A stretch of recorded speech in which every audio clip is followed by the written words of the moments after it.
You are tuned in to the Foul Weather Podcast, the forecast to your next successful hunt.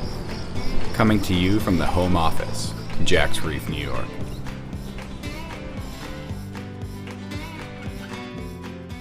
How are crops looking out there? I mean, I think they're 85% planted or something at least, even with the wet. Yeah, we have been very wet, Right.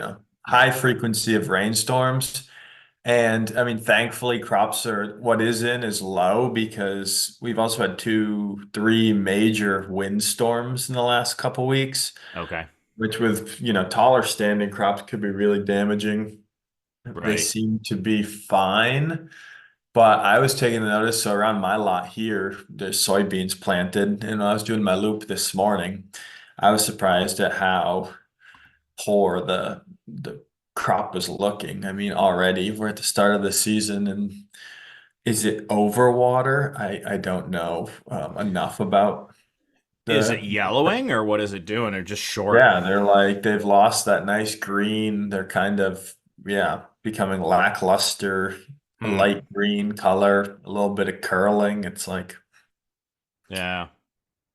Well, there's a really good USDA page that goes through like all the different, like where different crops are at as far as how far along planting is and things like that. So you guys are just below 80% planted, it looks like right now for soybeans.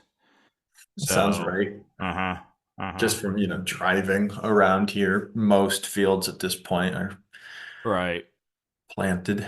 But it looks like you're about still actually like 15% behind 12, let's say 12% behind normal. So that's still a Yeah. lot of land, you Well, know? I mean, I was talking with a few local farmers I know, and you go back to like early April, and they're all talking about how we need water, a little more water would be good. And then, the skies opened up come mid-April, end of April, all the way through May. And now even, a week into June, we're still seeing this high frequency of precipitation events. And for a Mm-hmm. lot of folks I know, even the guys surrounding me, we had standing water in all the fields. They were waiting to get equipment out to plant. So then they got delayed because Right. when water arrived, it came, fast and heavy and has ponded sheet water in a lot of the fields, caused mud, and then it delayed things. Yeah, it's weird. Like we almost here have what I would say is perfect conditions. We've almost been like a little dry, but we just got a shot of rain yesterday that is just ideal. And we've been like 85, 90. And I can't drive around here at least and see a field that's not planted.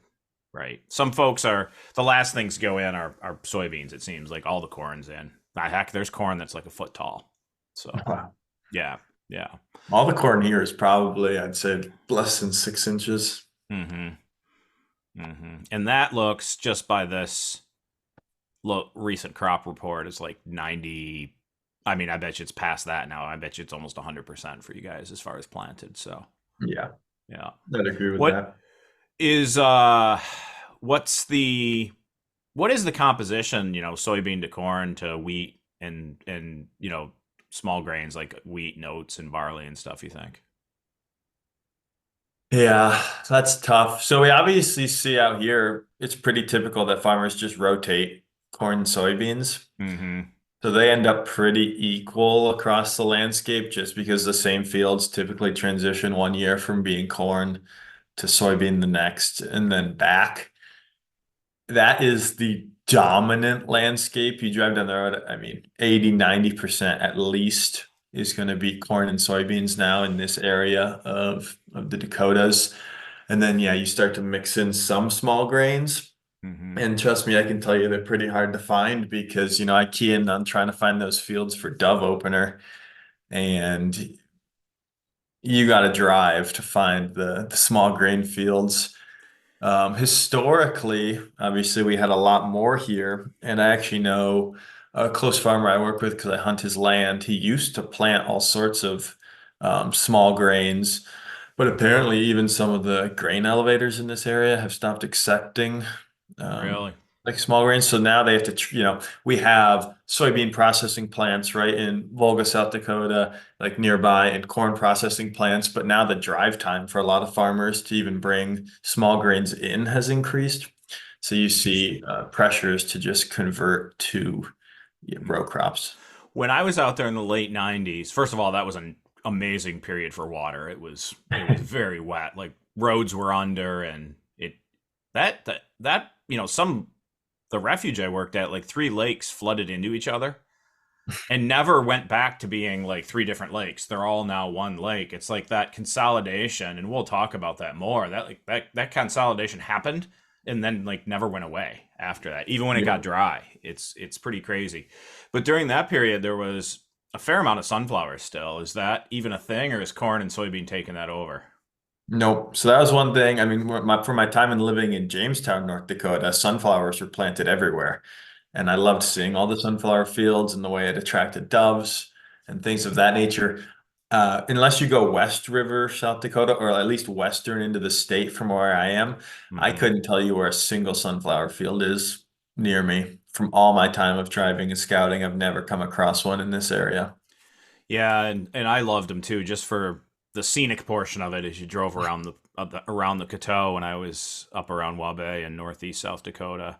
But then also the doves that it attracted was pretty cool, you know. Yeah. So Yeah, it does make a good view. yeah. Hey, so have you heard of this thing? This is a new one. The Iowa farmer that is in basically, I don't know if it's a Supreme Court battle, but the comment is that farm payments, so swamp buster stuff, right? So you get payments for not draining wetlands, that it's Mhm. actually a form of coercion and it's unconstitutional. Interesting.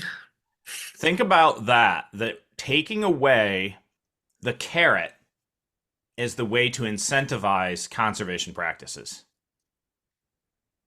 Yeah. That's a very dangerous precedent, especially in this area, because you look at a lot of our wetland protection in the Dakotas is completely driven by swamp buster, specifically because, it states that if you do drain, you then remove your ability to receive, federal subsidies.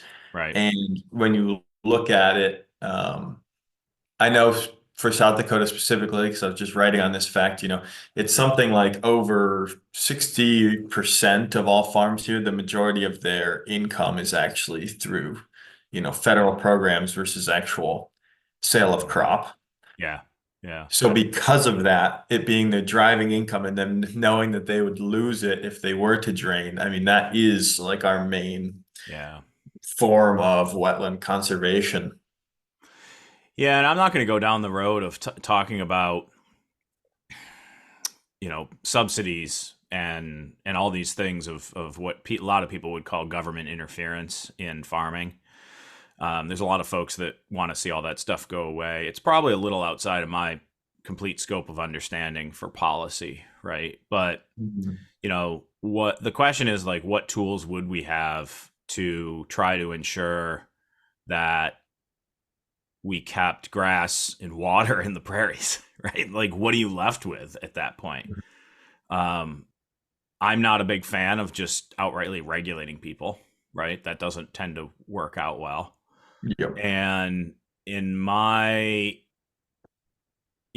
time working with farmers throughout my career, and as a kid who grew up on spending time on his grandfather's farm and just knowing the mentality, I mean, my sense is if there is no incentive to not plant, that every acre that can be tilled and planted is going to be tilled and planted. And then we run into a situation where, and that's kind of what happened with like CRP, I think, right? Like CRP payments couldn't keep up with how much people were getting per bushel. And if you look at what's happened with like corn per bushel, it's like become really crazy volatile, like way up and down compared to, I'll just say prior to ethanol is probably the first spike in, bushel per, how much per bushel is say you could get from corn, and then it bottoms out. And some of that bottoming out is like when you produce that much corn, the supply way outstrips the demand. and Yeah. then the price has to adjust and go down. And so if there's no way, I think like a lot of farm bill stuff, this is why I'm kind of nervous about what happens with the farm bill all the time, is like a lot of the farm bill stuff is actually to try to flatten that price out and keep everybody in the, because that type of stuff the volatility hurts small farms, right? Mhm.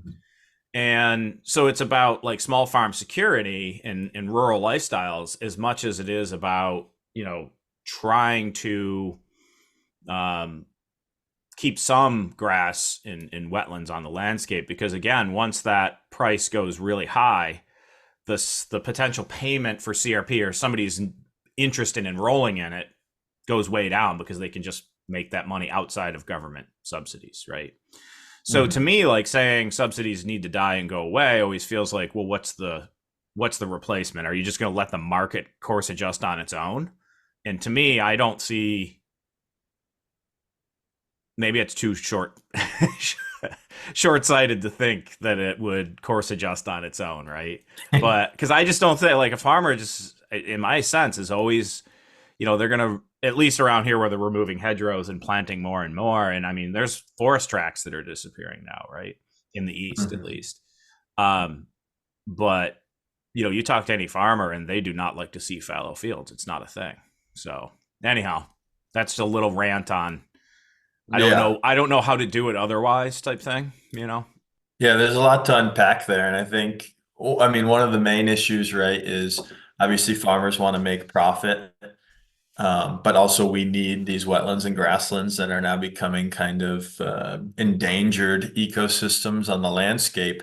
Right. And the benefits of wetlands and grasslands, the societal benefit of wetlands and grasslands occurs at this large spatial scale that is beyond that of an individual landowner, Mm-hmm. which is where we kind of see the need for these federal incentives to keep them around.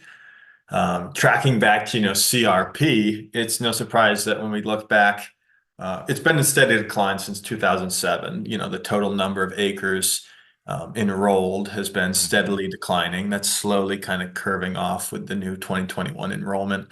But if you look at that, it's kind of not a coincidence that from fall of 2006, we saw corn bushel price at, $2 a bushel, jumping to almost $7.50 a bushel by spring of 2008. Mm-hmm. So we see this change in enrollment and CRP activity with increasing, commodity price, crop prices. Mm-hmm. CRP plays on giving, this steady income for marginal lands that on a typical year could perform or not perform well for the farmer. But when we see prices rising this high, it's just worth the gamble for them to take, try and grow these commodity prices at really high values instead of just taking a much lower kind of steady income through the federal incentive Yep. programs. Yeah. Yeah, it's complex. And I mean, one of the things I keep pushing on the podcast here is that, CRP has so many of these conservation practices. Now, as a joke, I'm like, it's like CP 4000 now or whatever. Like, there's a tons of things that are helping farmers. And it's, it's on farm type, you know, waste management. It's all kinds of things. It's cover crops, whatever. But, simply CRP itself for keeping grass on the prairies, I feel has been probably diluted by spreading CRP. There's more of it elsewhere, right? At first, it was very concentrated on the prairies, and now it's kind of gone all over the place. And Mhm. given just the pressure on the grasslands and the prairies and how endangered of an ecosystem that is worldwide, it seems like time to take CRP and the Farm Bill and jam it back into the prairies as the main concentration for kind of boosting prairie wildlife again, but just and we're going to talk about water quality and things like that. It's all this stuff kind of goes hand in hand. So Yeah. I mean, I agree completely. From a waterfowl perspective, we need grasslands and nesting habitat to produce ducks, and every year we lose more and more. yeah, There hasn't been a single year in time where we've gained grasslands in the Dakotas. And you're absolutely right. We see a lot of, now obviously CRP is beneficial to wildlife in all areas of the country, but waterfowl specifically, when you look at, the concentration of their breeding areas, it's really important to have it centered here in, Hmm. kind of the Prairie Pothole region. Yeah, and that's even me coming from the East, right? We derive, and we've been doing research on that through my lab at ESF, is that we actually derive a lot of birds from Quebec and Northwest Ontario, right? And even the Northeast states.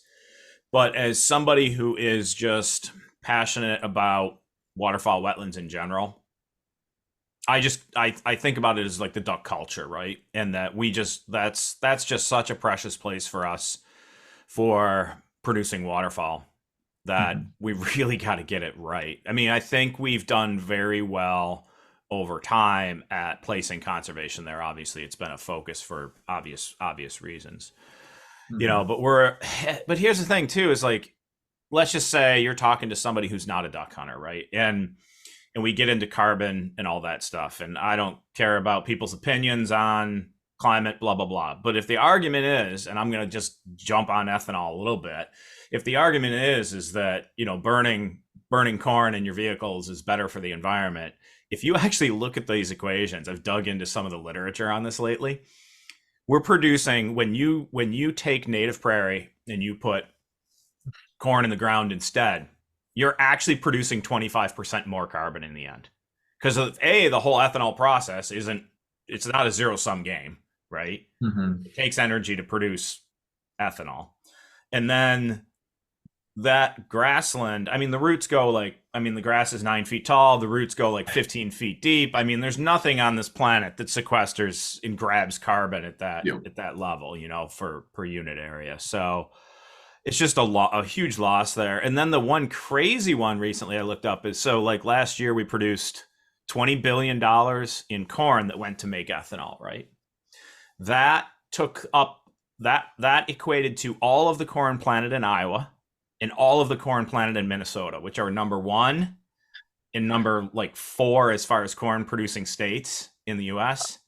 That produced 6% of the energy we needed to run vehicles. So you see what I mean? Like it's not going to be a replacement, and it's actually worse if you're concerned about carbon output. It's actually like worse for the environment. So Yeah. it's one of those things that's just it. And this gets back to like farmer mentality, right? Like it's been great for farmers if you've got an ethanol plant nearby that you can transport to. But the environmental costs, so like you and I subsidize that already with our taxes.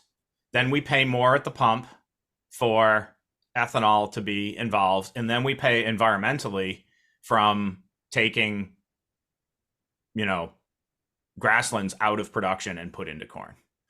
And then we pay mechanically when it damages vehicles and engines. Yeah, I started buying, so I won't say exactly what type, but like certain types of saws and we cut our own firewood and stuff here, and there's a mix that you can just buy from that company for your saw. And I've just gone with that because we can obviously get some non-ethanol stuff here. But I ate up a few in the beginning. I wasn't thinking about it, and I ate up a few carburetors, so in lines and things. So I'm done doing that, right? But yeah, that's another right. That's Just a another fourth place one. we pay for including this into our gas. Yeah, yeah. No, it's crazy. It's like 44% of our corn now goes to ethanol production, right? So Mhm.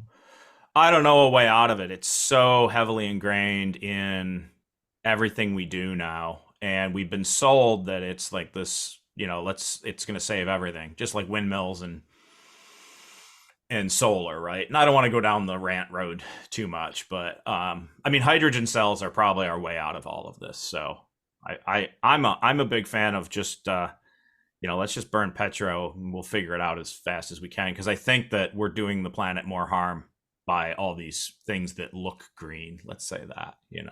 So Mhm. Yeah. hey, let me take a second and tell you about Wildlife Strategies, a top-of-the-line wetland habitat management company. Founder Ryan Delaney knows his stuff. With a degree in wildlife management from Mississippi State University, Ryan uses science-based solutions to create duck hunting properties that deliver results. On the Foul Weather Podcast, when we say, "May your skies be filled," well, Wildlife Strategies does just that, fills your skies with ducks. The Wildlife Strategies team sees your property through from the initial assessment and development of a 3-year timeframe management plan through annual check-ins and course corrections as needed. Don't want to deal with contractors or agencies like USDA, NRCS? No worries. Wildlife Strategies does all the contacts for you. Also included are seed and supply procurement, hunt management guidance, access to cutting-edge technology via agricultural drone, and expert mapping and aerial photography. Opting into the 3-year plan for an annual fee gives your duck property a leg up on others. Contact Ryan Delaney today at ryan@farmlg.com for a site visit. You're not going to be disappointed you did. Fill your skies with ducks with Wildlife Strategies. All right, so we welcome Sam Kucia to the Foul Weather Podcast today. Sam is in Northeast South Dakota as a PhD student at South Dakota State. Is South Dakota State University considered Northeast, or is it like East Central South Dakota? East Central, I would say. Okay. So Sam and I know each other well, and he did his master's degree with us, with my lab at ESF, and we've definitely kept in contact. He's got some really exciting research through his PhD on wetland availability and wetland consolidation in the entire prairie pothole region, or just the U.S. portion, Sam? So for my current project, the focus right now is just South Dakota as a state, hopefully producing methods that can be scaled to the prairie pothole region as a whole. Okay. Well, really appreciate you joining us, Sam. Why don't you give a little intro? Like, we get a lot of folks from the mid-continent, and I feel like I've done a pretty good job, or we have, considering we come out of New York. You're from Connecticut originally. A little background on you and the whole, like, hey, I got into the hunter-conservationist thing and where all that started, and where let's go with also where you think you're headed with all this higher education. Yeah, well, first off, thanks for inviting me, Mike. I'm really excited to be here and to talk with you about all things, waterfowl and wetlands and hunting. But to just, briefly talk about myself. So I grew up in Connecticut. It was at an early age with my father that I would started deer hunting. It was during high school that high school, I stumbled into my grandfather's garage and found a fly rod that he gifted me, which then led to a serious addiction to fly fishing. I ended up harassing the local Orvis employees all the way up until my 16th birthday, when they just decided to hire me because I was at the shop so much, always talking to them about fishing. It was once I got involved really with Orvis and that whole sportsman community that all of a sudden everything started to come to fruition, and just a realization of what I wanted. So it was with the folks at Orvis. I remember Christmas morning at 16 years old, attempting, my first ever duck hunt. And looking back, it's just a hilarious time because we went and sat, December 25th in Connecticut on a local river, maybe saw one flock of mergansers fly past at a distance that we, were quacking at, had absolutely no luck. And now I look back now at 28 years old at all the waterfowl I've pursued across the country, and just, it was a funny start. But it was with all of that, being a field that I really gained a passion for the outdoors, a love for nature, and a desire to conserve that so that future generations would have the same opportunities as I to go out onto public land, walk around chasing, whether it's squirrels, deer, going into the local wetland, ducks, going to a public access in a park on a river and chasing, trout on the fly.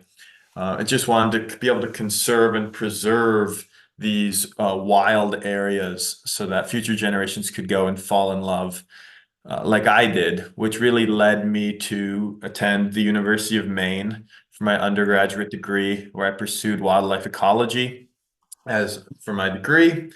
There for 4 years. And upon graduation, I was really had the mindset that I wanted to go into land management and I was going to make my impact at a very local scale, which led me across the country to Washington State, where I ended up at the Barker Oh, Ranch. that's right. You worked at Barker and Winus Point before you came to see us, right? Sorry, I cut you I, off I there, but never I worked for always one. forget like people's past. I haven't looked at your resume in a couple of Yep. days, so. Yeah, so during my time of undergrad, I really thought like I want to go and just work, a piece of land, provide awesome habitat, attract all this wildlife, and that was going to be my impact. I went out to the Barker Ranch, 2,000 plus acres of fully managed waterfowl or wetland impoundments, managed specifically for waterfowl hunting. I had an awesome time there. It was a great summer. But I quickly realized that the scope of the impact limited to one property wasn't enough for me. And I've always been passionate and interested in research and kind of a more mentally stimulating aspect of it all, which led me then to take a ecological modeling position with the USGS, the United States Geological Survey, based in Jamestown, North Dakota. And that was my first time getting a taste of the prairies. And the year I landed in Jamestown, North Dakota was 2019. For anyone who's a waterfowl hunter, they'd probably remember that 2019 was a historic water year, and we saw a near over 50% increase in waterfowl production.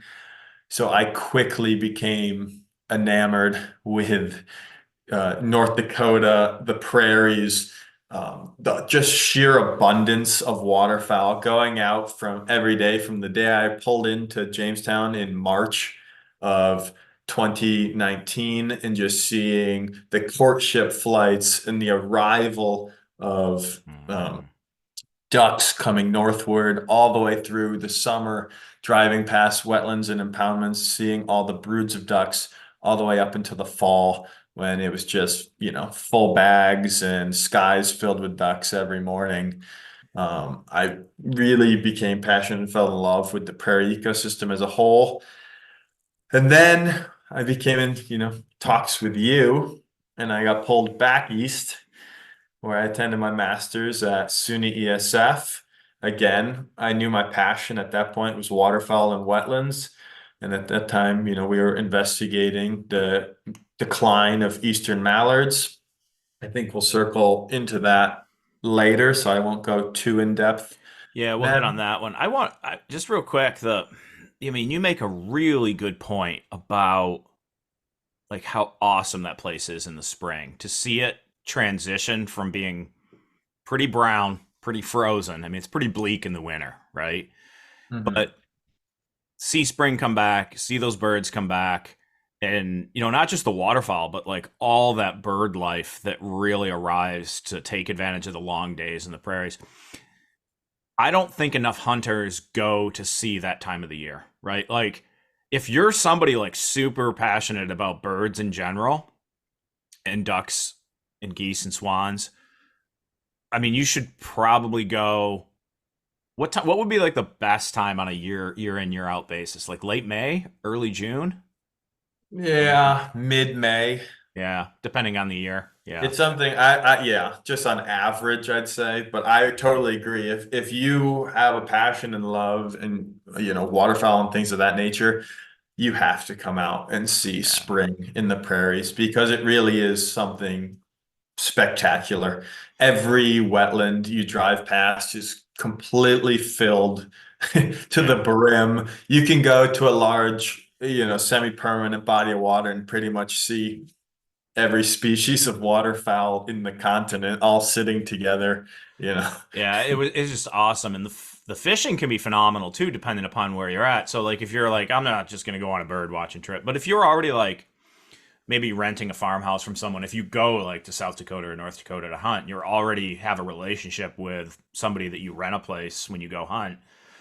it'd be cool also to infuse those funds into that economy in the spring if those were available, and then maybe overlap that with some, I don't know, walleye fishing. Or I hear there's a Yeah, I was couple just gonna say walleye that and time couple. perfectly coincides with the spring walleye bite. So Hmm. a lot of folks, pretty much everyone I know at that same time period will be out on a lot of our larger lakes, pretty Yep. much wade fishing from sunset into dark. And the walleye are up in shallow water. Really awesome opportunity to catch just not only great quality fish, but high numbers of fish. It also coincides well with like the spring pike bite. If anyone's Hmm. interested, chasing, like apex pike. They're coming off of a long winter, pretty hungry and ready to refill a lot of their, Hmm. fuel and storage. So they're feeding pretty aggressively. Yeah, I'll let you get back though to the to the life story here, and then we'll chat with you about what your last duck season was like. We'll jump right into that. But Yeah. yeah, you were, I mean, and you blew through our program, Sam. So for listeners, I mean, Sam was kind of a superstar.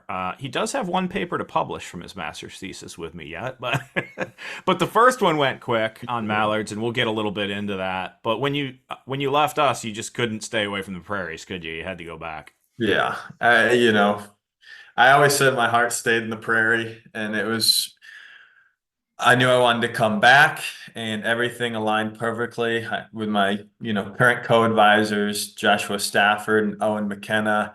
They put together an awesome project out here at South Dakota State University. I'm pretty sure from the finishing, when I finished my master's to my PhD, there was about a 10-day break. Hmm. It was somewhere around December 22nd that I actually left Syracuse, New York to go home for the holidays. And on January 2nd, I was pulling into my new apartment in Brookings, South Dakota, ready to What a start the great next time to adventure. move. What a great time to move, right? Unloading furniture in 30 below zero. Ouch. Ouch. It was a fun time, especially when we hopped out and my lab jumped up and hit the lock on the truck. So we were locked outside in 30 below. Nice. We call Nice. the local locksmith to come and help us out. Not a good start, but Not a so, great start. sounds like it got better from there though. And I I talked with Stafford one time, and he's like, "Hey, how do you get Sam to stop hunting so much? Like, could he sit in the office?" I'm like, "The kid gets his stuff done, so I just let him do what he wants to do." So I know you do hunt quite a bit out there. Let's talk duck hunting mostly, but like, why don't you hit on last year? People remember, most folks remember that early storm that came through, but then what was kind of the progression of numbers of birds, species, and kind of timing of migration in your part of the world last year. Yeah, so we opened September 24th last year for South Dakota.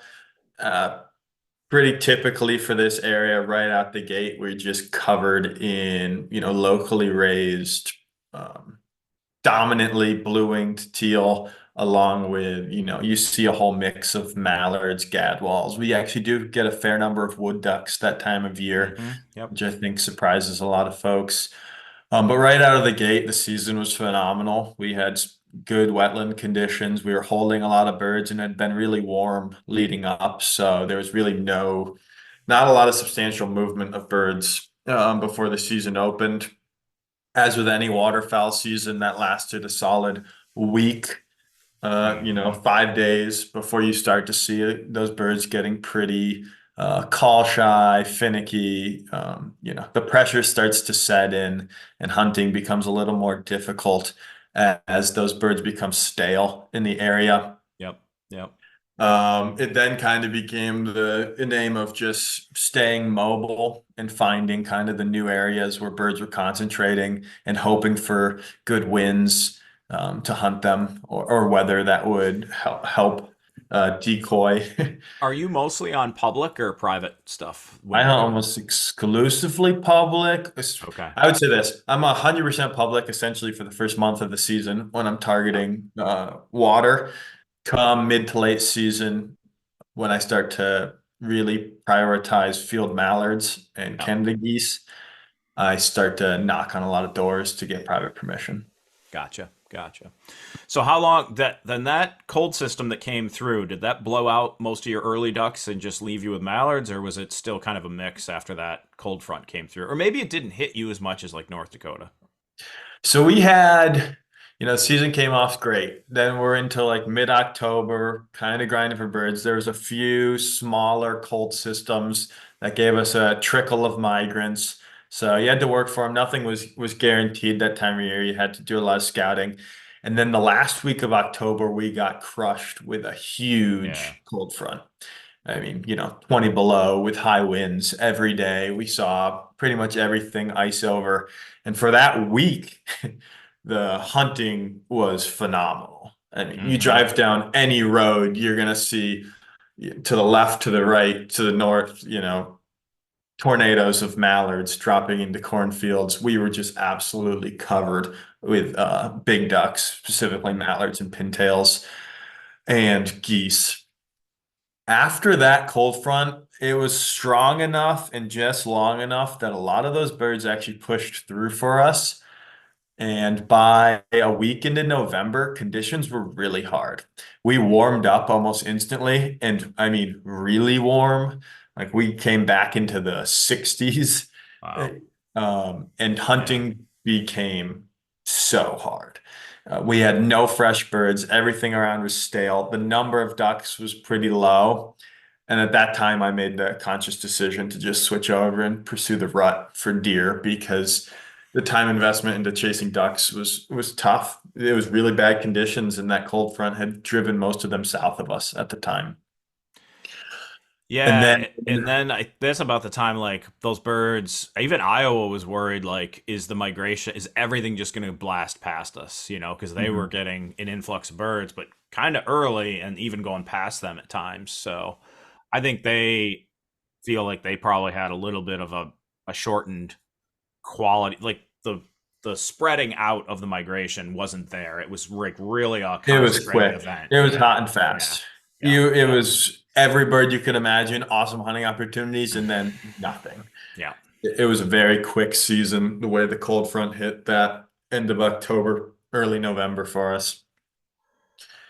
Yeah, I think we had something similar. I can't remember exactly what time it was, but we only had I had like 5 days where I had flight birds in New York at all, and then we just got warm. And if they hadn't come in from Ontario yet, from Canada, they just didn't come. Our season closed, and we had, I bet you 25% of our mallards at least were still north of us when our season closed last year. So it was pretty crazy. And then you stayed warm and dry all winter, right, Sam? We had the mildest winter I've seen or really even heard of in recent years for Yeah. South Dakota.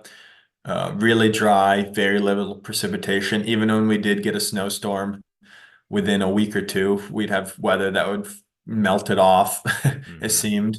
Mm-hmm. So very limited and just warm temps overall. I mean, normally by January, February, March, we're dropping into really cold conditions here where you're talking, you're seeing above zero and you're happy for the day. And Right. we had one maybe week long cold spell of, 20, 30 below, 15 below in early January. And that was it for the entire winter. You still had good ice for ice fishing conditions, unlike us, probably though, right? We still got ice and folks were ice, but this, for everyone I know that ice fishes, this goes down as like one of the shortest ice fishing seasons they've ever known. Yeah. Just, it took forever for us to grow ice. We just kept staying warm and high winds.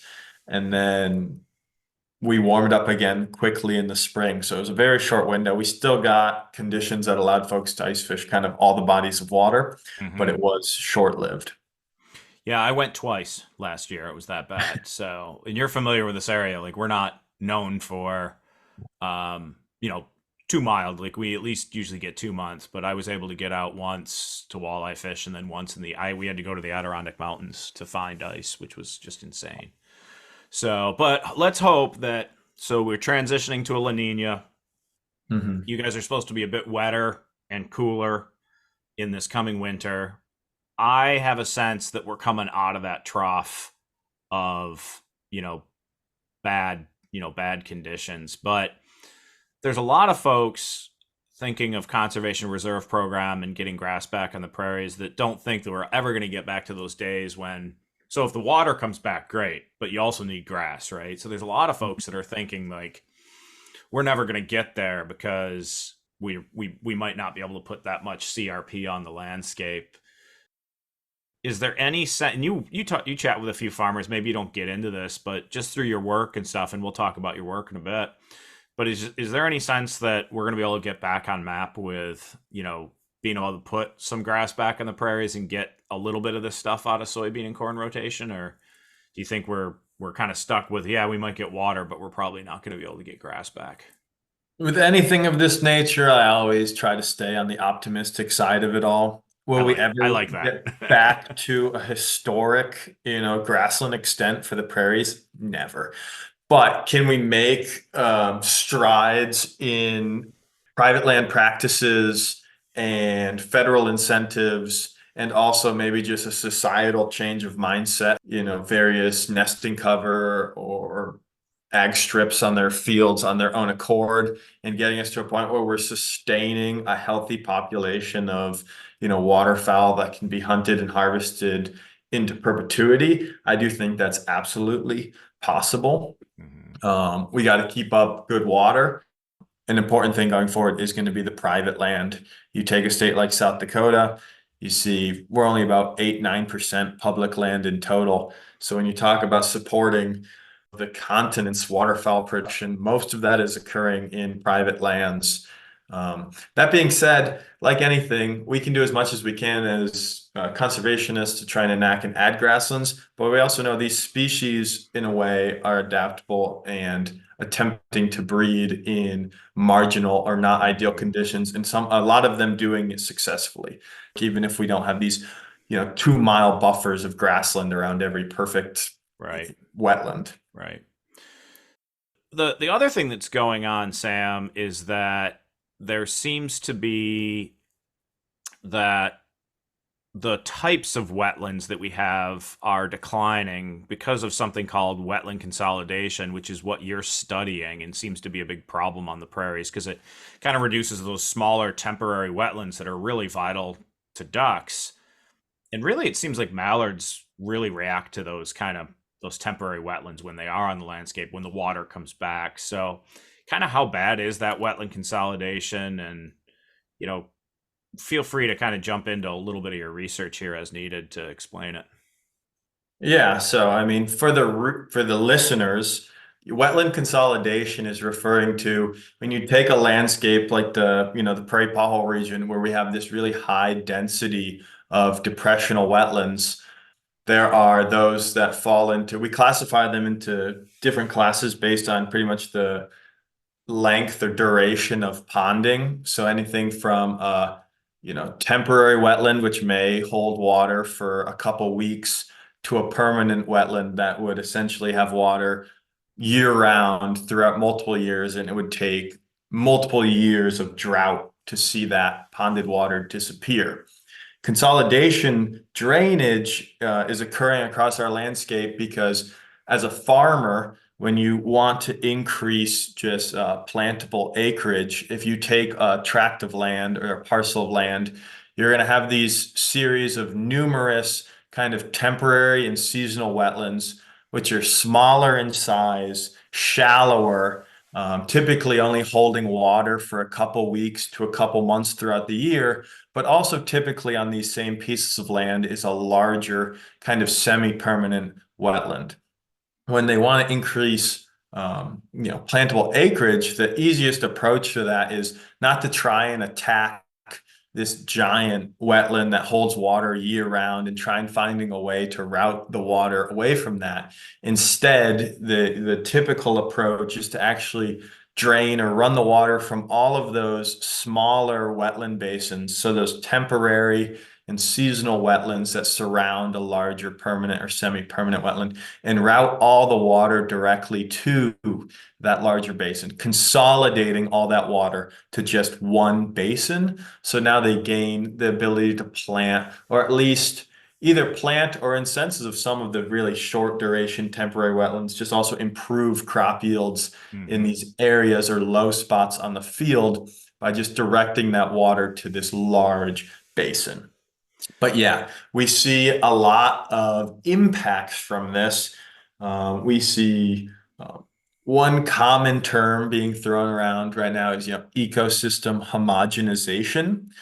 So one reason historically why the prairie pothole region has always been so productive in terms of producing ducklings, so just, waterfowl production, is we have this diversity of wetlands that had different, basin setting, different water characteristics, different invertebrates, a lot of invertebrates, and just this whole diversity and high density of wetlands. So wetland complexes allow, ducks to kind of jump around and be able to access any resources they really need.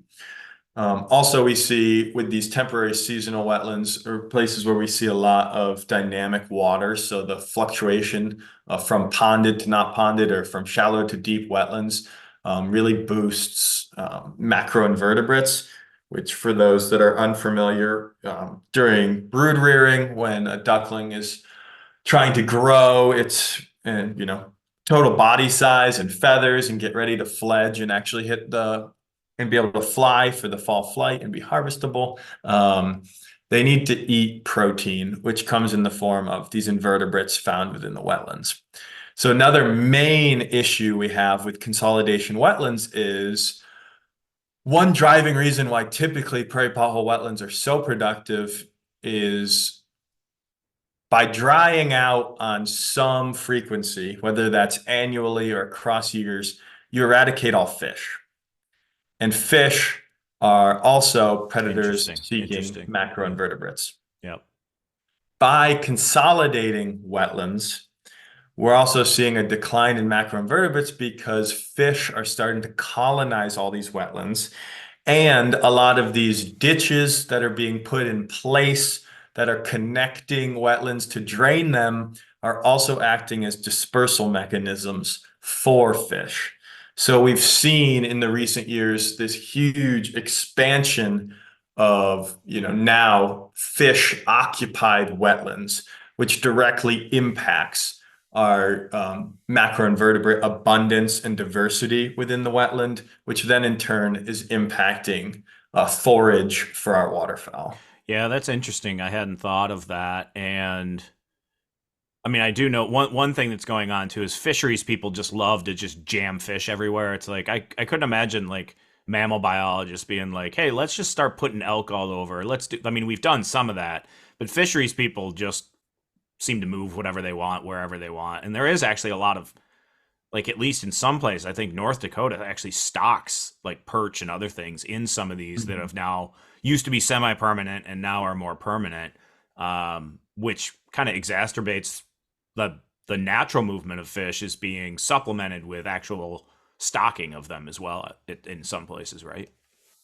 Yeah, absolutely. Yeah, that's one thing too that people don't understand sometimes is that these systems actually have to dry out. That the dry cycle is actually important to the productivity of these because wetlands become stagnant. When the oxygen can't get to any of the soil, all the nutrients get locked up, and it kind of like shuts down that whole wetland ecosystem. So when they dry out, and that that soil is exposed to oxygen, there's chemical processes that happen that then enable nutrients to be available so that when water does come back, there's this massive flush of plants and invertebrates that come with it. And that's why we see duck productivity kind of go through the roof when we get, when we come back out of a dry cycle. Yeah, it's very important. And that's the main reason why in the fall, as I'm scouting around and I spot wetlands that are like pretty much dried out or having a huge mud edge, I always note those because knowing if we're going to get higher water in the following year, just like you said, the plant life is going to flourish and produce really good duck foods that are going to attract waterfowl. Yeah, and when I was out there, when I got permission on private lands, I would always look for those little wet spots in fields that maybe they couldn't plant but dried up because our folks at mid and southern latitudes are really familiar with the term moist soil and moist soil management. And what would happen in those wet spots in those fields is they would actually produce pretty abundant annual, wheat, what the farmers consider weed seeds. And Yep. then when fall rains would come back and they'd fill up, they would just instantly be jammed full of ducks feeding on those edges. So even within season, they seem to be, productive for the migration end of things as well. Yeah. So is that you must be seeing then, are we seeing stuff that used to be semi-permanent turned completely into permanent, and then what were permanent are kind of more lake-like, and nowadays is what's going Yeah. on? And So another really common term being tossed around out here is lakeification. And it's essentially this consolidation wetland or drainage on top of. So there really is two drivers to this. Obviously, all of this is being exacerbated, and a main driver is wetland drainage in the area. But also, we can't go without talking about this change in climate. In that, if we look back, the Prairie Pothole region historically would go through decadal oscillations of pretty much like wet years and dry years. So you'd go through like 10 years of deluge, like a ton of water, lots of precipitation, and then 10 years of pretty drought conditions, low precipitation. And this was tracked through most of time until about 1993, when this area, we entered a historically large wet cycle that we are still in today. So we haven't had a dry out or really big drought since 93, even though historically that would happen on about a 10-year cycle. So we already have kind of more water on the landscape just because of staying in this wet cycle. That is transitioning a lot of our wetlands. And then exacerbating that whole climate shift is the fact that we are routing water from a lot of our temporary and seasonal wetlands into our semi-permanent and permanent wetlands. And it's exactly kind of what you were saying or thinking, in that we're seeing pretty much like seasonal wetlands become semi-permanent, and semi-permanent becoming permanent, and permanent becoming lakes. Like the whole spectrum is just being shifted over one, where we're kind of losing these temporary and seasonal wetlands and gaining these very consistent semi-permanent and permanent wetlands. And then that gets at, go ahead. oh, go ahead. Well, no, I apologize. I'm just, because I think some of the stuff you're saying is counter to what people are seeing now, because there's this comment of like, we're at this historic dry kind of moment on the, in the prairies, but you're saying we're still in this wet cycle.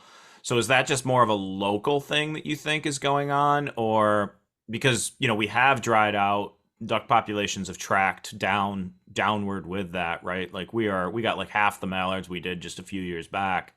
So maybe just speak to that, and how you reconcile what you just said about being in a wet cycle with what folks are considering the prairies being in a drought right now. Yeah, just overall, historically, if you look back at precipitation events, we are on average wetter than we were if you were to go back into, the 80s. Okay. For this area. It's just, I think a lot of folks look at things in a shorter window of time, and that you compare things to the year before or the couple of years before, and don't really think. But anyone who's lived in this area, especially, I think can attest. I mean, you can go back. We have now Lake Thompson in South Dakota, which is just west of me. It covers about 20 square miles nowadays. And if you look back into the 80s, almost 95% of that was farmland that was planted, and Lake Thompson was essentially a wetland, now expanded to a full lake. We can also look at areas like Devil's Lake in South Dakota. So where we can really see the impact of these high water cycles is at terminal locations. So in our lakes, one great example of this is Devil's Lake in North Dakota. So this is considered the terminal, body of water, meaning all of these flow paths of kind of various streams and just ditches and wetlands that overflow ends up in Devil's Lake. Since 1993, Devil's Lake has expanded by almost 170,000 acres. I mean, that's Wow. 260 miles of increased surface area extent. Wow. Yeah, and so it's kind of hard to differentiate this long wet cycle with drainage. Has anybody accounted for what percentage they think that this growth of these terminal water bodies is climate and which portion is drainage? Yeah, so there's been a lot of research on that. I actually even worked with folks at USGS, specifically Owen McKenna, Dr. Mike Anto, Hmm. and we modeled various approaches to investigate the impacts of drainage. And there's also been some studies. I mean, one that jumps out at me is so first off, just increase by itself. So a researcher, Lisa McCauley, along with Mike Anto and some others, in 2015 published a paper where they looked at historical surface water extent versus current surface water extent of semi-permanent and permanent wetlands. And they found for a typical wetland on average, we've seen an 86% increase sorry, my two dogs are fighting in the background. It's fine. It's meant to be an organic podcast, Sam. You're good. We'll talk about how Um, bad of a decision it was for you to buy a Chesapeake in a little bit here, by the way. So on average, they've seen just an 86% total increase in surface water extent. Hmm. But on wetlands that had consolidation drainage, they saw 197% Wow. increase in surface Wow. water extent. Yeah. So it's kind of ubiquitous across the landscape that these semi-permanent and permanent wetlands are growing, but it's Hmm. significantly exacerbated if that wetland is receiving kind of water flow from some form of drainage. Yeah. So thinking about the input of fertilizer and other things on these, and with drain tile also there, has there become? I would think this would do have like downstream water quality consequences too. And I don't know if that's a duck problem. Maybe it's even better because there's eutrophication or more nutrients. Mhm. Or are you seeing? Are you seeing like what I would call nutrient pollution issues and like blue green algae and toxic algae blooms and things like that? Oh, yeah. I mean, we can A, see the impacts of the fertilizer runoff into streams all the way at the scale of the hypoxia zones in the Gulf of Mexico. You can pretty much trace a lot of that nitrogen straight up the Mississippi and Missouri into these regions where we're just seeing fertilizers runoff or these high level of nutrients coming out of agricultural fields getting directly into these higher order watersheds very quickly through forms of drainage, ditching, and then just getting into a river or stream. Locally, yeah, blue-green algae blooms are becoming far too common. It's at the point now where by mid to late summer, it worries me to really take my dogs to most bodies of water just because I'm so cautious and worried that they're going to encounter blue-green algae and get themselves sick or worse. And Yeah, I that's had a all we had a driven by. my wife and I had a colleague in Minnesota who had like a 6-month-old lab that died before they could even get it to the vat from toxic algae out Yeah. in the Minnesota prairies. So it's a real thing. I'm always really cautious. I take my dogs to trout streams now around here is mostly what I'm doing just because Yeah. it's at least it's not the same experience as throwing bumpers and things like that in a lake or a pond, but I know it's going to be safe. Yeah. Unfortunately, here we don't really have any cold water Right, systems that right, you can sit right. back and say, like, this is completely safe. And any of our large body of water through the nutrient inputs are just susceptible now to Yeah, it's just too the big risky to blooms of, lose a dog like that, right? And that's kind of sad to think about. You're living out there in this some of the highest quality waterfall hunting, and you've got this dog with you, but then not being able to really swim them on occasion in the late summer to condition them is kind of a bummer. And you ask, how widespread is this impacting? Report in 2024 on surface water quality for the state of South Dakota deemed 80% of our rivers, streams, and lakes tested too polluted for at least one of their intended recreational uses Yeah, that's as sad. of 2024. And I don't think it's any question as to Yeah. main drivers behind this lack of water quality. Right, right. It's like we know what it is. So I'm gonna I'm gonna back out of the depressing stuff here and get to some fun, memorable a memorable hunt that you talked about with me, I think a few years back. But I just want to point out that we can't just sit here quietly on this stuff, right? I think folks really need to write their representatives, voice their opinion on the need for policies that conserve grasslands, wetlands, and sustain a pretty, a stable ecosystem, right? The two most endangered ecosystems on the planet wholesale are, these grasslands that ducks depend on, and then the wetlands as well. And so it's not an easy task to keep these types of places there, because the one, they're both kind of thought of as a detriment to progress sometimes, but keeping these systems for the ducks is, man, it's important, right? So I always say, vote like ducks' lives depend on it, because they do. And your representatives are the ones deciding what these policies and the farm bill and everything look like. And yes, it's complex, right? But having folks understand that there are people out there that, a large constituency of hunters and fishermen that care about, grasslands and wetlands, that voice really matters. So Yeah, so absolutely. And it's just becoming more and more important.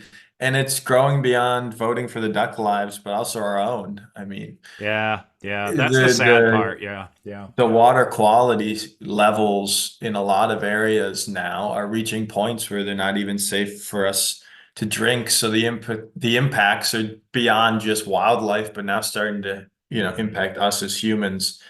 Um, Yeah, I always so it's teach the time to students make that, Sam, and I change. and I hope I got it across to you while you were with us in our lab too, is that the lives of these birds and ours are not mutually exclusive; they're intertwined, right? Exactly. As goes the bird population, so it affects humans as well. So we should always And all remember the that. wildlife on the landscape, just not just ducks.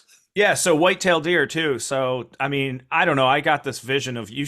I saw this great picture of you. You sent me this nice buck you shot out there with a bow a few years ago, and your story was like, I shot it at 2 yards. But you want to go ahead and that's a fun one. So go for it. Yeah, that's probably going to go down as the greatest hunting story of my entire life, taking down a 160-inch class whitetail buck with a bow from the ground at about 3 yards.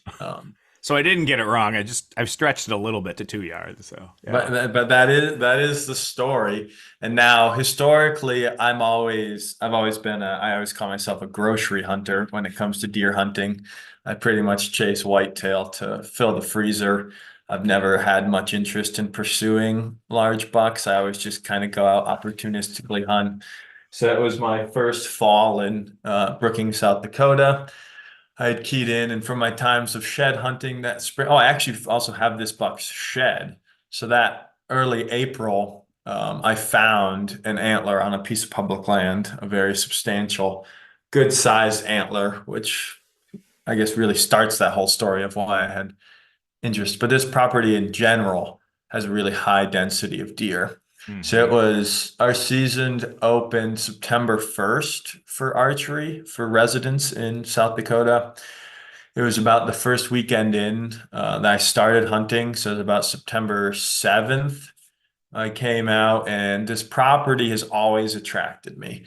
It's a massive, multi-hundred acre kind of choked out, dried out wetland. So it's like multiple hundred acres of cattails that the deer just absolutely love to bed in, surrounded by corn and soybeans. And I had identified this old fence line that was running out of the cattails directly to a cornfield. And it seemed like if you were just to walk the property as a whole, There's really no rhyme or reason to the paths or routes these deer were taking. It was just this ball of cattails, and they were kind of walking out, navigating through the cattails, hitting that old fence, and instead of crossing it, just following it straight out, and it ran directly into a cornfield, a private land cornfield. So to hunt it, I needed some sort of pretty much due south wind. So I knew in both days leading up, I watched these does walk, about 30 minutes or 20 minutes before sunset. Here they come. They'd walk right up the fence line, go to the cornfield.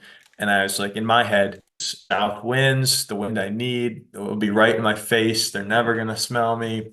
I'm just going to get on that fence line. When they come up, figure out a way to make it work. So I went in and set up at about it was Sunday afternoon. It was an afternoon hunt. I got in there somewhat early. It was maybe 2:30 in the afternoon, and this also adds to how strange this hunt was. About 2:30 in the afternoon, I get in, and it worked out really nicely because that basin is, a depression, so it's lowered down, and then there was about a 10 or 20 foot rise, a little hill that came straight up, and then it plateaus again into that cornfield. So the plan I put together was when they come out of the basin, I can see them from my vantage point. When they hit the low spot at the base of the hill, they're pretty much out of view, so I can draw my bow then. Mm-hmm. Then as they walk up, I'll have a shot opportunity. So I got in, I'm probably sitting down for 3 o'clock per usual, put my, get my arrow knocked, put my bag down, and I'm starting to just kind of situate and get a feel and figure out how I'm going to draw and shoot. And I look, and there's 3 does at 3:20 in the afternoon walking straight up the fence line at me. I've been sitting for 15 minutes, and I'm like, oh man, like it's happening. So I rush, this, that, and the other. They're coming. I go for my typical plan that I put together in my head. Those does are in the low spot. I draw, and nothing, I'm waiting, I'm waiting, I'm waiting. And finally it's getting to the point where I'm like, I can't hold this bow back any longer. Right. So I drop it down.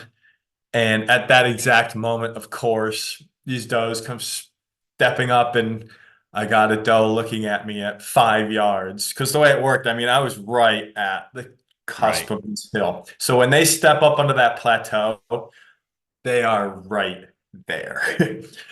I try to just knock it back to see what'll happen or draw back.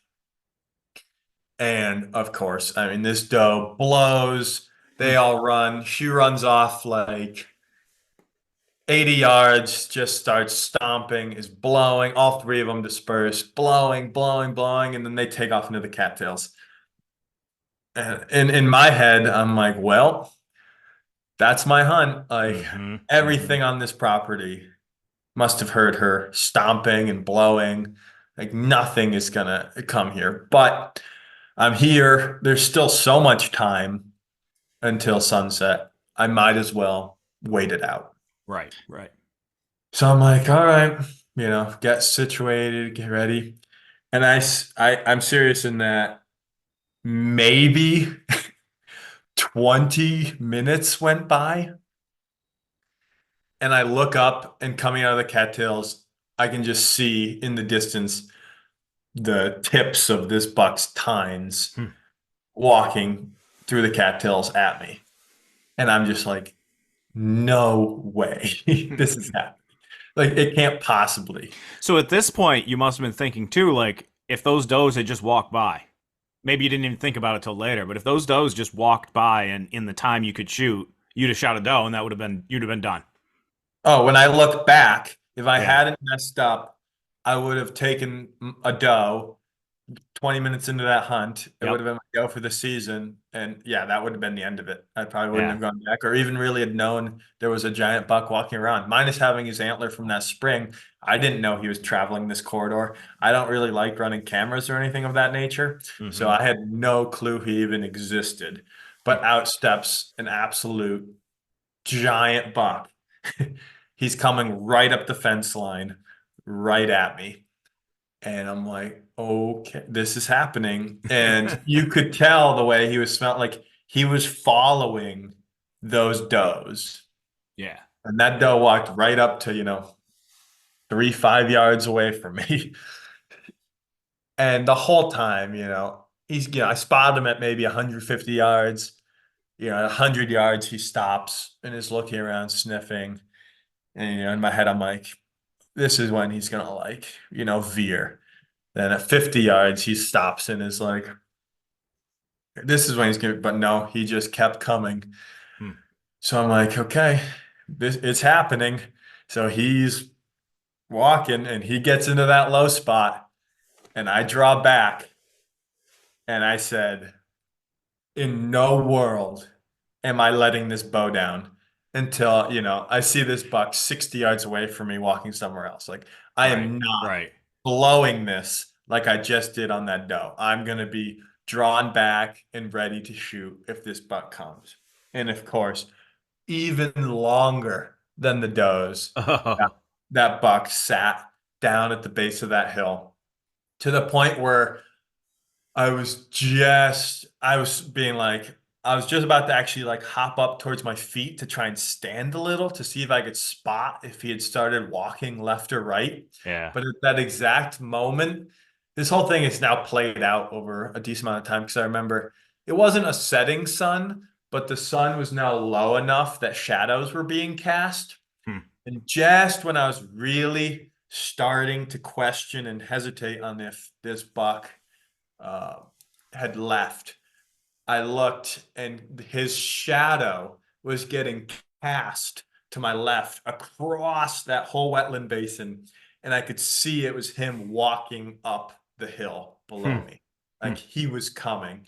And the second I saw that and said, this is about to happen, I heard him breathe in his head. And he stepped up on that plateau at 3 yards away from me. I was fully drawn. Of course, at this time, he stopped and looked at me. There was no hesitation. There was no thought. Flash of a second, I released the arrow. I aimed in pretty much center chest. I went in on his front shoulder. My arrow traveled his entire body cavity and exited at the last rib on his right side. So quartering towards you a little bit then, right? Yep. Yeah. It was like pretty much straight on, but like I was at a slight angle. So it pretty much at a very light angle went across through his whole body cavity. Yeah. He went 2 big bounds and dropped dead 20 yards from me. That's awesome. Yeah, I remember seeing that photo and I was like, that is amazing, Sam. So that's super cool.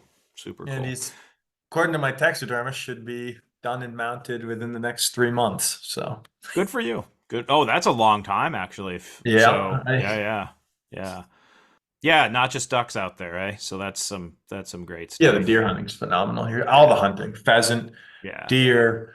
If you're into rabbit, waterfowl. Well, and I tell you, the people too, like when I lived in Northeast South Dakota, that was just a temporary position. It was a long time ago. I mean, it was between my undergrad and my graduate degree. But I just love that corner of the world in general. And I think about it in my head, it's probably changed. I was at a different point in my mid-20s and, the Coteau, the hill region, the Prairie Hill region there that is just north of you mostly, has changed too, right? So, I always think about coming back that way. I'm probably going to come out there and hunt this fall. So I got to get the permit, right? You guys are a lottery system for non-residents. Yeah, it opened yesterday.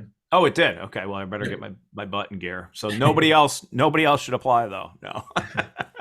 But yeah, I will. While I'm thinking of it, I should mention, because we have bashed agriculture a little bit. This area of the country has this fantastic diversity and density of wildlife. And also a lot of that is due to the agriculture feeding them secondhand. It's not Yep. they're not growing the food for the wildlife, but the wildlife finds it, and it's why in a lot of these properties you can see these densities of wildlife that wouldn't really be sustained in just a Yeah. natural No, ecosystem. that's a good point. And I'm as like a lot of folks in the environmental field are in conservation field in general are very anti corn and anti crops, and I am not that way. Right? I will speak very clearly about the damage that it has done, but then also the benefits it can provide, and it is a Exactly. tool in the toolbox of wildlife managers and conservationists that people have started to throw away, which is to me pretty upsetting. I'll probably get into it at some point. I mean, I think the comment period is done, but National Wildlife Refuge System is looking at removing, all farming from all national wildlife refuges, like Wow. because it's a knee jerk reaction. There's a lot of baggage there. I'll probably get into it. They'd be outlawing any trapping, any herbicides, any pesticides in national wildlife refuges. So acting like they are, islands of perfect biodiversity and don't need to be actively managed is like sticking your head in the sand. So yeah, that's a thing right now. It's getting, I think, dealt with, and I hope it goes away. But it did happen from kind of like a top down type thing in the refuge system. So yeah, Yeah. I just wanted to, clearly mention that there's a lot no, of utility and benefits to all of this. It's not just completely, as we earlier bashed it for water well, quality in and things in like that. culture, There is a yeah, there is a place for it yeah, in the greater picture where it can be beneficial and does help a lot of the wildlife we see. Yeah, for sure. No, I appreciate that comment, Sam. And culturally, the farm communities out there and those people are just awesome. I really Yeah, they're the best. fell in love with that place, and the people in general. So thank you for that. The Farmland Group has handled over $400 million in farm sales across the Mid-South and recently added some spectacular wildlife management expertise, particularly for waterfowl and waterfowl hunting, to their diverse portfolio. Maybe you want to get started with a new duck hunting property, or maybe you want to enhance an existing property to peak performance. Look no further than the Farmland Group. With licensed agents and affiliated relationships, the Farmland Group is ready to assist clients across the states of Arkansas, Mississippi, Missouri, Louisiana, Tennessee, Alabama, and Georgia. You've been thinking about it for years. No need to put it off anymore. Build your duck club dream with the Farmland Group.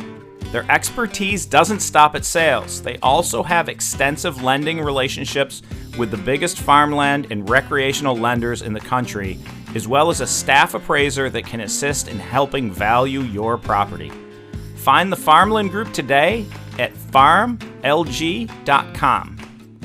That's farmlg.com.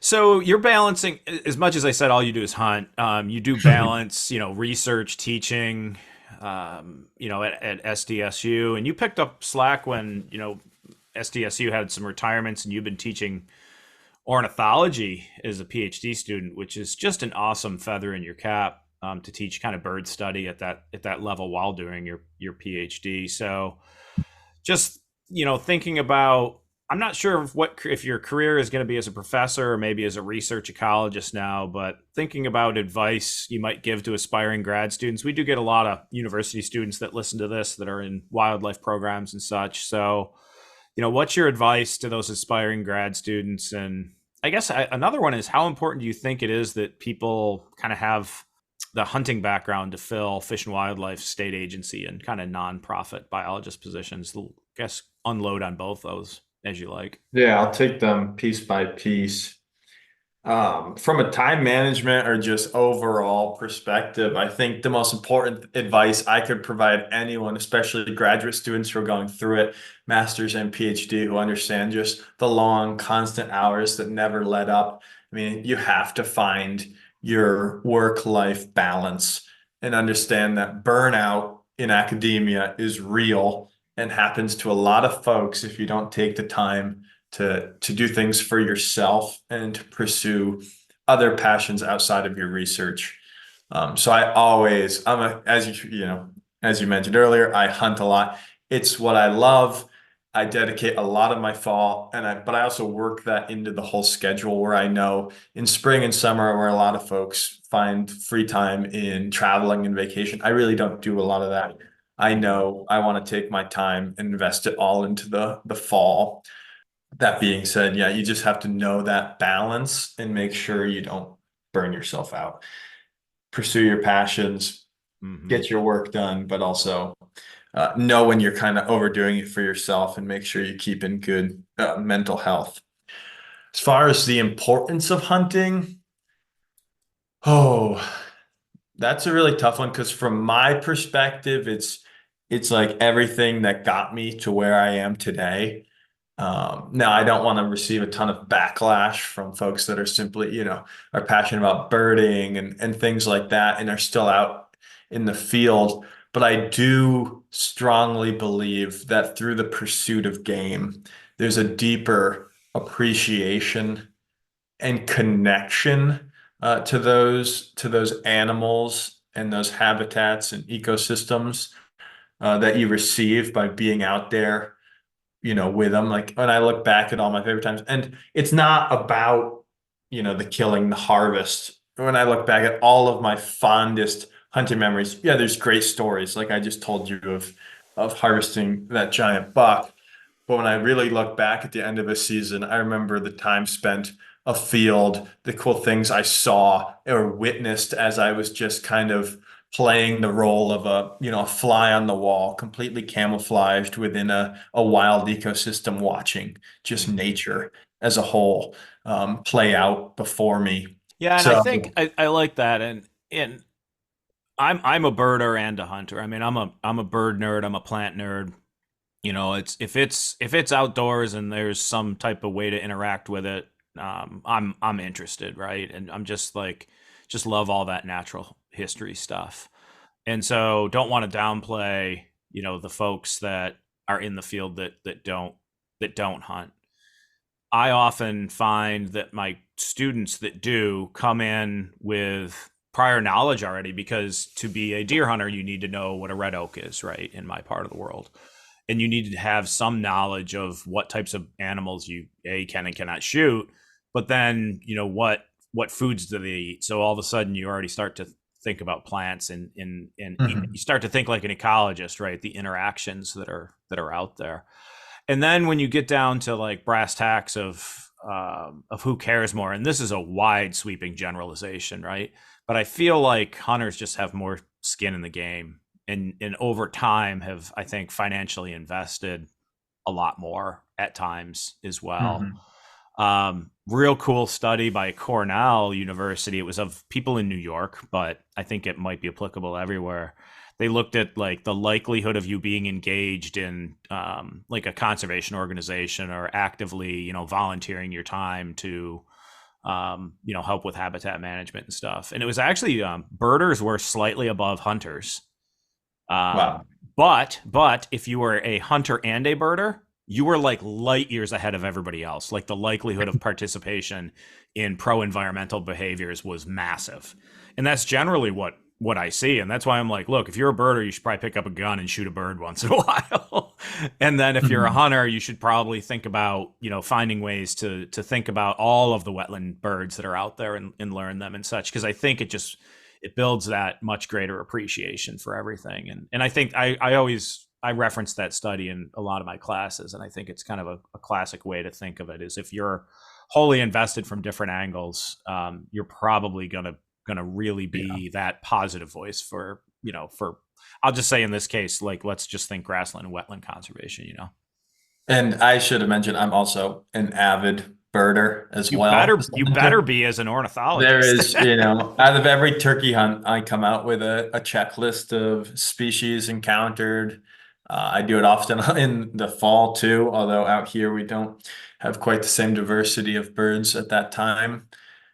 But you also made, yeah, a really good point in that when you start to pursue a species, you gain a very in-depth knowledge of their habits, their routines, the foods necessary for them, what habitats attract them, what habitats do they kind of avoid.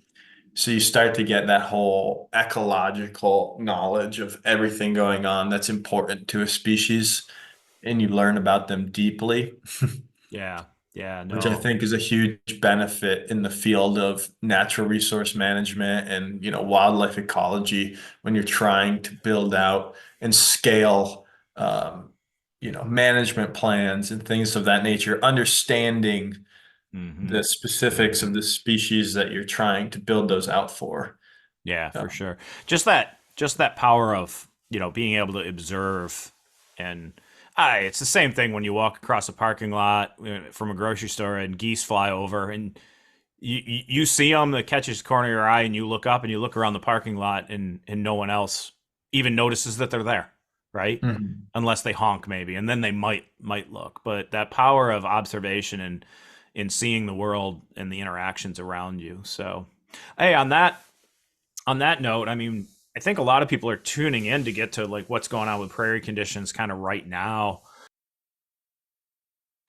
How much of these you talked, there's a lot of rain. It's farmers have been having a tough time getting some crops in. Even some soybeans might be yellowing down a little bit from too much wet. Did it come soon enough, or because I heard from some folks in North Dakota that it seemed like a lot of the birds, because it was kind of dry, overflew the prairies Mhm. already before that rain kind of came. And but numbers wise, what's your feeling? And we'll see the numbers later this summer, as far as in early fall, as far as what numbers of breeding ducks we're looking at. But like condition wise and numbers of birds you're seeing, what's it looking like up there?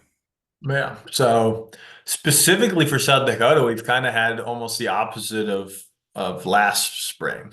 2023 was this historic snowpack. We had great conditions right off the bat, and then pretty much no follow-up weather to sustain them. Mm-hmm. 2024 coming in, we had almost no snowpack. We were in a mild drought. Things weren't looking great, but come mid-April, our storms started and they have not stopped. At this point on the ground, I'm speaking specifically to my area of South Dakota. The conditions are great. I mean, good, somewhere in the good to excellent, depending where you fall. We have tons of water. There's sheet water on fields. All the wetlands are full, including temporary and seasonal wetlands that are going to really help out for producing waterfowl. Hmm. But I have heard that now in my area, and I can only speak anecdotally from what I'm seeing on the landscape. But when I do my typical drive around, there's plenty of breeding waterfowl around me. Almost entirely blue-winged teal and mallards from what I'm seeing in my area. Blue-winged teal everywhere. They're Hmm. in like every wetland I drive past from here to my office, which is about a 30-minute drive. I'll see them. So we definitely have a good number. And now we saw an increase in teal in the last season, so it makes sense that there's probably a lot of adults around breeding going into this year. But overall, yeah, we have really good conditions. Now I know that's not true for the entirety Mm-hmm. of the Prairie Pothole region. Kind of the northeast of North Dakota is pretty dry right now, and a lot of Saskatchewan. Look at conditions across the board. Mm-hmm. I think we're gonna have a good fall flight. I think everything's holding for really good hunting opportunity. I'm also an Eastern hunter transplanted into the Central Flyway. Right, right, right. And to me, as like a Connecticut duck hunter, I'm like, this is more ducks than the state of Connecticut sees in a season, Yeah, sitting yeah. in, a 50 square miles area. So I guess I have a little bit of a skewed perspective on things, but I think the opportunity Good. is gonna be there. Good. Yeah, I think a lot of folks are concerned right now, about mallards being at half what they were before. And my Mhm. hope is we're on the upswing, and that's not all going to happen in a single year, right? But with that type of water on the landscape, productivity, ducklings per hen, should go up if we can sustain decent, nest success. That matters too, for sure. But I don't. We're No, not going to like rebound to like 8 million or 10 million mallards in no, a we're not year. gonna I mean, double. it's going to take years to get back to that point at this time. So Yeah, exactly. It's slow increases or even just holding on to those small declines in years that are tough, getting those juveniles into breeding condition into the next year and getting that recruitment. But slow and steady, I think they will recover a bit from where yeah. they are now. Yeah. So this you got, Sam, you bring a wealth of information forward as, still a young professional in the field. Really appreciate you being here. We had thought about talking about Eastern mallards a little bit. It was kind of at the front, and then we moved all stuck with the prairie stuff. So I think what we're going to do is actually probably have you back on, and we'll just do like a 30-minute Eastern mallard episode at some point. So Oh, I think that's yeah, going to be the that works. plan. But yeah, yeah. I'll be fair with your time, but it's nice to have you on. And but I did poke fun at you about getting a Chesapeake. I've owned three of them myself. Right, they're great dogs in their own unique way, and they can certainly be a handful for anybody that has had one or hunted with a Chessie. And those people that have them love them. I felt like when I had one, I was at about your point of my life. I had two of them that helped to really increase. For my PhD work, we collected 750 ducks from Lake Ontario from 2 winters.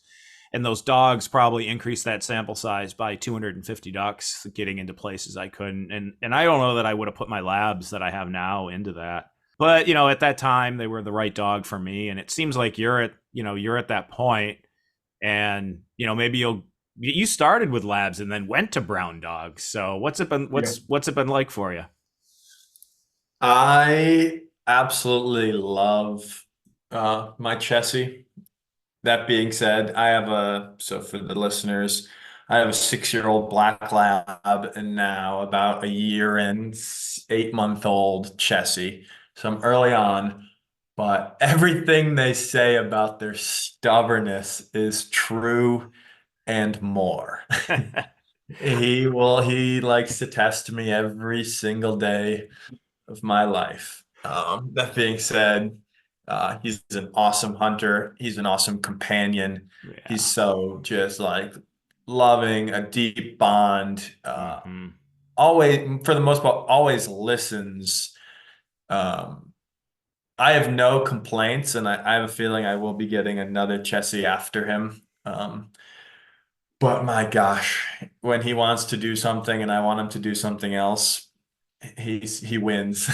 So I've always really, what I found when I learned, I felt like this was a turning point for me with my Chessies. Is people are like, oh, you train a Chessie with a 2x4, and I actually think it's the total opposite. I think you can make a lab do what you want it to, but what you have to do is like be good to your Chesapeake, be fair to your Chesapeake, and then it will treat you well. It's like it owns you instead of the other way Yeah. around.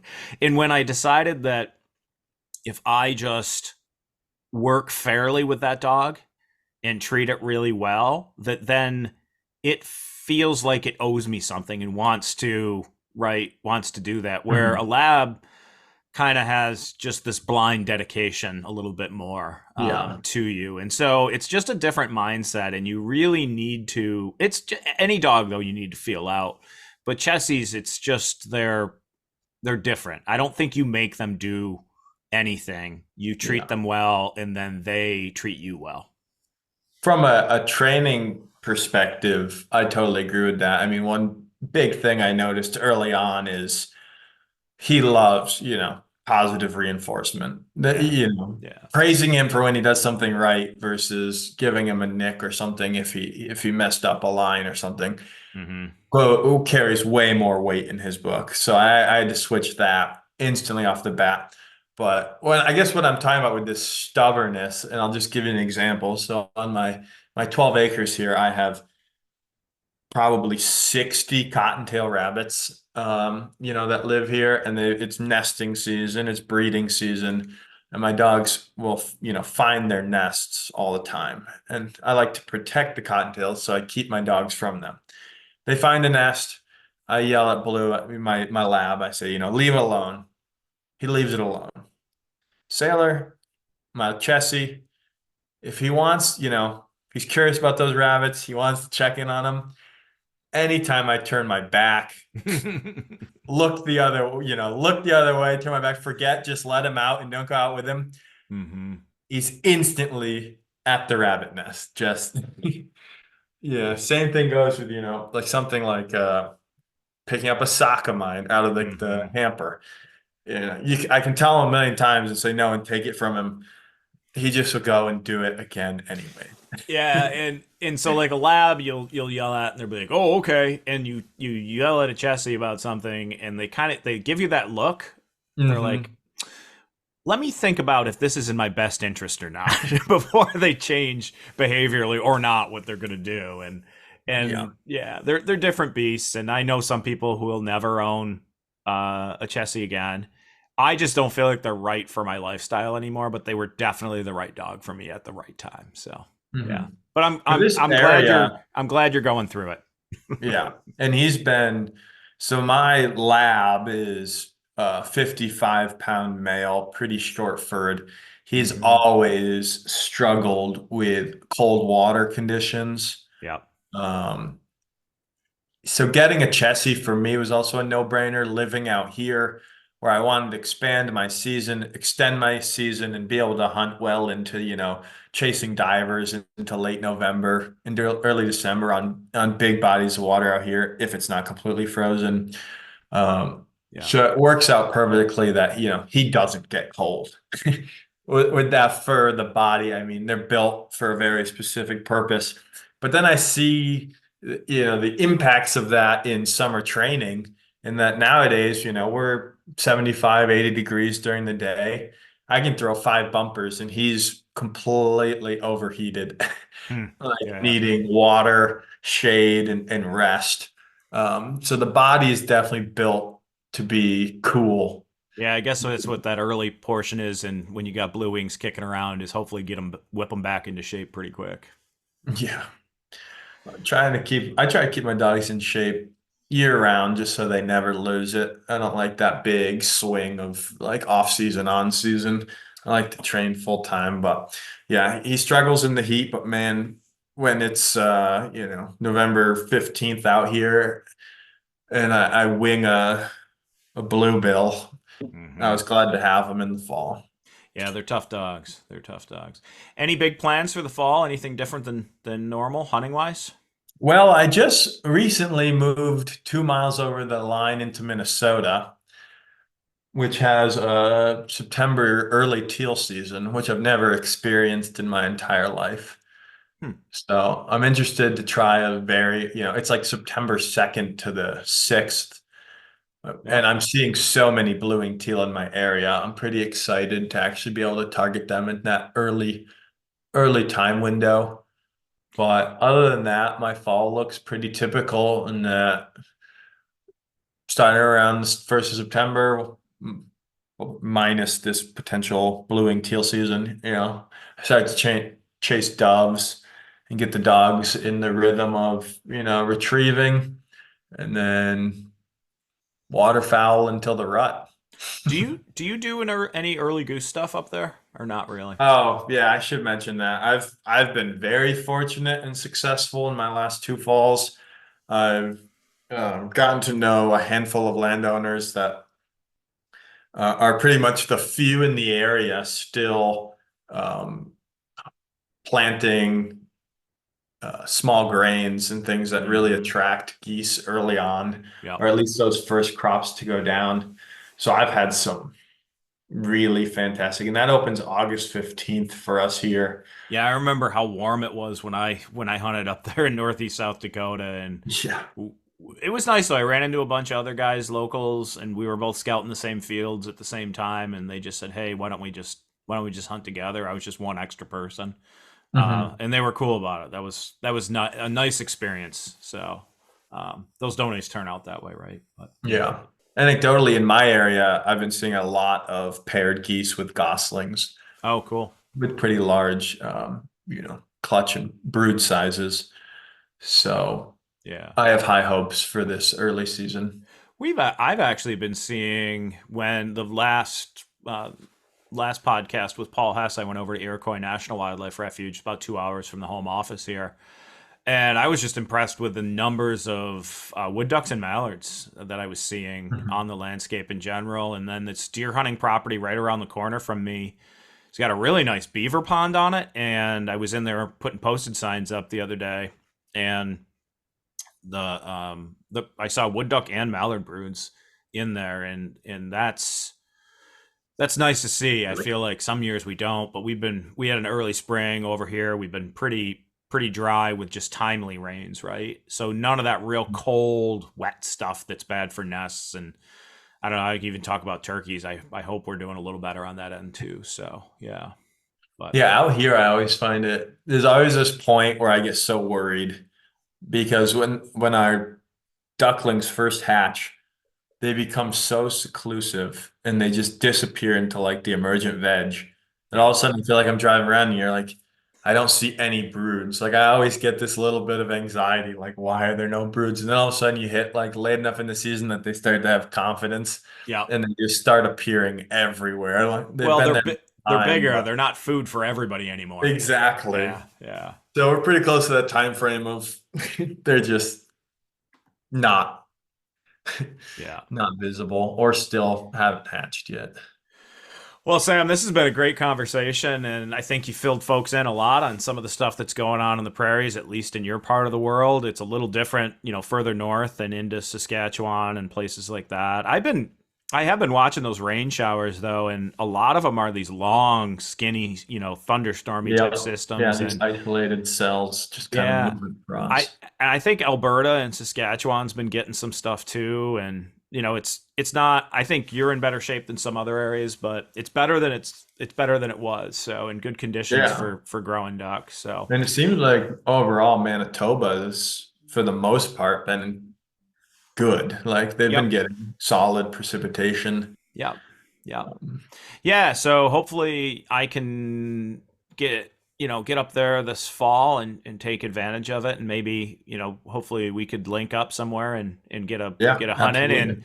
maybe do like a kitchen conversations thing, possibly, Yeah, that'd be crack an fun. adult beverage, sit back and Migration update too. We'll be able yeah, to. yeah, that would be fun. And we've got these little microphones we could hunt together and do like a recording in the field even possibly. So but no, really, really appreciate you being on, and I'm just really proud of where you've ended up. And as I said, we'll talk of mallard stuff later, but you're just I'd say, solid hunter conservationist that kind of epitomizes, I think, what a lot of our wildlife students are and should aspire to. So, thanks for all the great stuff you're doing, and I know you're researching the wetland consolidation stuff, and hopefully being able to hand conservation organizations information that's applicable in the field to help help keep ducks on the landscape for the for the sake of the ducks, but also all the people kind of across duck country that pursue them. So thank you for everything you're doing. Yeah, and thank you, Mike, for having me on the Foul Weather podcast. This has been a ton of fun, and I hope we can talk again. And may your skies be filled and shoot straight.